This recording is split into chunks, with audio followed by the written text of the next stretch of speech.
পথাৰত ঢিঙৰ সমগ্ৰ খিলঞ্জীয়া জাতি সত্তা একত্ৰিত হৈছে।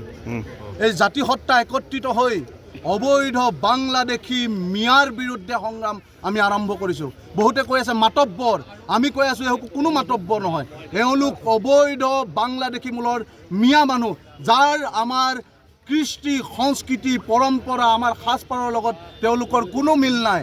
তেওঁলোকে কেৱল মাত্ৰ আগ্ৰাসী মনোভাৱেৰে আমাৰ জাতি সত্তাক আক্ৰমণ কৰি কৰি কৰি কৰি নিশেষ কৰাৰ ষড়যন্ত্ৰ কৰিছে। আপোনালোকে দেখিছে ঢিঙত মৈৰাবাৰী থানা জ্বলাই দিছে, বটদ্ৰোৱা থানা জ্বলাই দিছে। কোন এইসকল অবৈধ সন্দেহযুক্ত বাংলাদেশী মিয়া। আমি এই মিয়াই আমাক আক্ৰমণ কৰি যাব। আমাৰ কৃষিভূমি তেওঁলোকে দখল কৰিব। ৪,০০০তকৈ অধিক বিঘা কৃষিভূমি দখল কৰিছে চৰ অঞ্চলত। আৰু আমাৰ কৃষক ৰাইজে যেতিয়া খেতি কৰিবলৈ যায় তেওঁলোকে কাটি মাৰি নদীত উটুৱাই দিম বুলি কৈছে। কি আমি হাত সাৱটি বহি থাকিম? আমি তেওঁলোকৰ আঁঠুৰ তলত শৰণ লৈ বহি থাকিম? আমি অসমত দ্বিতীয় শ্ৰেণীৰ নাগৰিকৰ দৰে জীয়াই থাকিম নেকি? আমাৰ প্ৰশ্ন আছে এইখন চৰকাৰলৈ। আপোনালোকে জাতি মাটি ভেটিৰ কথা কয়, ঢিঙত আজি খিলঞ্জীয়া মানুহ দ্বিতীয় শ্ৰেণীৰ নাগৰিকৰ দৰে বসবাস কৰিছে। ঢিঙৰ খিলঞ্জীয়া ৰাইজ অস্তিত্ব সংকটত। ৭ বজাৰ পিছত ইয়াৰ বাই ভনীসকলে টমটমত উঠিব নোৱাৰা পৰিৱেশ। তেওঁলোকে হাতত এটা স্প্ৰে লৈ ফুৰে।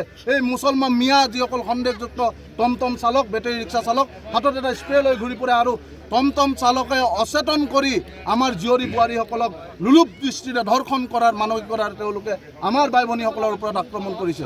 গতিকে আমি বিলাসী থানাৰ স্পষ্ট কথা, আমাৰ এই ঢিঙৰ খিলঞ্জীয়া ৰাইজ যেতিয়ালৈকে সুৰক্ষিত নহ'ব অসম কেতিয়াও সুৰক্ষিত নহয়। প্ৰথমে ঢিঙৰ খিলঞ্জীয়া ৰাইজ সুৰক্ষা হ'ব লাগিব। এইখন আত্মপ্ৰতিষ্ঠাৰ যুঁজ, এইখন স্বাভিমান ৰক্ষাৰ যুঁজ। গতিকে খিলঞ্জীয়া ৰাইজ এক হোৱাৰ সময়। এই খিলঞ্জীয়া ৰাইজ যদি একত্ৰিত হৈ এই অবৈধ বাংলাদেশী মূলৰ মিয়াৰ বিৰুদ্ধে আমি যদি গৰ্জন নকৰোঁ, ইয়াৰ বিৰুদ্ধে যদি আমি প্ৰতিবাদ নকৰোঁ, তেতিয়াহ'লে এদেও দুদেও কৰি তেওঁলোকে লুটা নিয়াই নহয়, তেওঁলোকে আমাৰ মাটি বাৰী ভেটি সকলো লৈ যাব। গতিকে এই সময় উচিত সময়, এতিয়া নহ'লে কেতিয়াও নহয়। গতিকে আমি সমগ্ৰ অসমৰ খিলঞ্জীয়া জাতি সত্তাক একত্ৰিত কৰিব বিচাৰিছোঁ। আজি ঢিঙৰ পৰা আমি এটা কণ্ঠ দিব বিচাৰিছোঁ। সমগ্ৰ অসমীয়া ৰাইজ যদি এতিয়া একত্ৰিত নহয়, তেতিয়াহ'লে কিন্তু অসমৰ অনাদি অনন্তকালৰ বাবে অসমৰ ভৱিষ্যত অনিশ্চয়তাৰ গৰাহলৈ যাব। আজি ঢিঙত হাজাৰ হাজাৰ খিলঞ্জীয়া মানুহ ওলাই আহিছে। এতিয়াও বাছে বাছে মানুহ আমাৰ ইয়ালৈ আহি আছে। খন্তেক পিছতেই আপোনালোকে দেখিব ঢিঙৰ খিলঞ্জীয়া ৰাইজৰ আৰ্তনাদ, ঢিঙৰ খিলঞ্জীয়া ৰাইজে কেনেদৰে নিৰাপত্তাহীনতাত ভুগিছে। আমাৰ সত্ৰৰ মাটি, নামঘৰৰ মাটি অবাধ হাৰত বেদখল হৈছে। বেদখলকাৰী কোনো নহয়, এইসকল অবৈধ বাংলাদেশৰ মিয়া মুছলমান। এই মিয়াসকলৰ বিৰুদ্ধে আমি যদি এতিয়াই প্ৰতিবাদ নকৰোঁ, তেওঁলোকে আমাক জাতিটোক সকলো ফালৰ পৰা পংগু কৰি দিব, আৰু পংগু কৰাৰ ইতিমধ্যে আৰম্ভ কৰিছে। সেয়েহে আজি বিলাসী থানাই ইয়াৰ বিৰুদ্ধে এটা গৰ্জন কাৰ্যসূচী লৈছোঁ। আৰু ইয়াৰ পৰাই আমি অসম চৰকাৰলৈ আহ্বান জনাইছোঁ, এই যে আমাৰ ৪,০০০ বিঘাতকৈ অধিক কৃষিভূমি দখল কৰি ৰাখিছে, অতি শীঘ্ৰে এই কৃষিভূমি বেদখলমুক্ত কৰিব লাগিব। খিলঞ্জীয়াৰ ভূমি খিলঞ্জীয়াৰ হাতত গতাই দিব লাগিব। আমাৰ বাই ভনীসকলৰ সুৰক্ষা সুনিশ্চিত হ'ব লাগিব।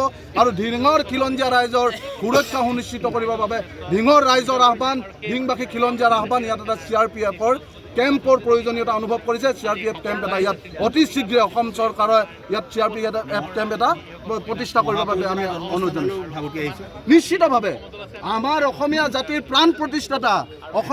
প্ৰাণ প্ৰতিষ্ঠাতা মহাপুৰুষ শ্ৰীমন্ত শংকৰদেৱে ইয়াতেই খেলা ধূলা কৰিছিল, ইয়াতেই আমাৰ বৰ অসমৰ ভেটি গঢ়িবলৈ তেওঁলোকে চিন্তা চৰ্চা কৰিছিল। ভাষাৰ কৃষ্টি সংস্কৃতিৰ বৰ ভেটি তেওঁলোকে গঢ়িছিল এই পবিত্ৰ ভূমিত। আৰু এই পবিত্ৰ ভূমি আজি অবৈধ বাংলাদেশী মূলৰ মিয়াৰ কবলত। আৰু মিয়াই কেৱল মাত্ৰ মাটি আগ্ৰাসন কৰি, মাটি বেদখল কৰিয়ে তেওঁলোকে ক্ষান্ত থকা নাই, আমাৰ বাই ভনীৰ ওপৰত লোলুপ দৃষ্টি ৰাখিছে। আজি আমাৰ খিলঞ্জীয়া মানুহে নিজৰ সন্তানটিক ঘৰত থৈ গুৱাহাটীলৈ ফুৰিবলৈ যাব নোৱাৰে, ইয়াত তলা মাৰি থৈ যাব নোৱাৰে। জানোচা আমাৰ ছোৱালীজনী ইয়াত ধৰ্ষণ হ'ব। গতিকে তেনেকুৱা এক পৰিৱেশ ইয়াত সৃষ্টি হৈছে। এই পৰিৱেশ কোনে ঠিক কৰিব? অসম চৰকাৰে ঠিক কৰিব লাগিব, গৃহ বিভাগে ঠিক কৰিব লাগিব। অতি শীঘ্ৰে খিলঞ্জীয়া ৰাইজে প্ৰথম শ্ৰেণীৰ নাগৰিকৰ দৰে ইয়াত বসবাস কৰাৰ পৰিৱেশ আনক। তাৰ কাৰণে আমি অসম চৰকাৰ আৰু গৃহ বিভাগলৈ দাবী জনাইছোঁ। অন্যথা আজিয়ে নহয়, অনাগত দিনতো ঢিঙবাসী ৰাইজ একত্ৰিত হৈ ইয়াতকৈ জংগী প্ৰতিবাদ হ'ব। ১৭ বাৰ মোগলক আমি আক্ৰমণ কৰি পৰাভূত কৰিছিলোঁ, প্ৰয়োজনৰ ১৮ নম্বৰ আক্ৰমণ হ'ব। কেতিয়াও অসমবাসী ৰাইজে অবৈধ বাংলাদেশী মূলৰ মিয়াৰ অধীনত জীয়াই নাথাকে। এই কথা আজি আমি স্পষ্ট ভাষাৰে